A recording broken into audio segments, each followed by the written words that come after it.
ఏంటి మా తల్లే గొప్ప తల్లి, దీని పేరు కన్వర్షన్ అని అంటే పాపం అమాయకులు, వీళ్ళని గొర్రెలు అంటూ ఉంటాం, అమాయకులు పాపం ఊళ్ళకి ఊళ్ళు గోదావరి జిల్లాలో దాదాపుగా 40% పైగా ప్రతిరోజు 5% అలా పెరుగుతోంది కన్వర్షన్ సంఖ్య. గుర్తుపెట్టుకోండి, కన్వర్షన్ అంటే అర్థం ఏమిటంటే తల్లిని మార్చడం. తల్లిని మార్చడానికి ఉద్యుక్తుడైన వాడు, తల్లిని మార్చడానికి సిద్ధపడేవాడు, ఇద్దరు దారుణమైన వాళ్ళు. మన తల్లి గొప్పతనం ఏమిటో తెలుసుకుంటే పక్క తల్లి వంక చూడం. పక్క తల్లి ఎప్పుడు ఆంటీనే, తల్లి కాదు.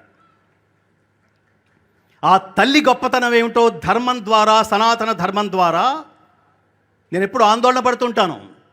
Hinduism is so strong, Hinduism is so strong. సనాతన ధర్మం అతిశక్తివంతమైంది, కానీ హిందూస్ ఆర్ సో వీక్.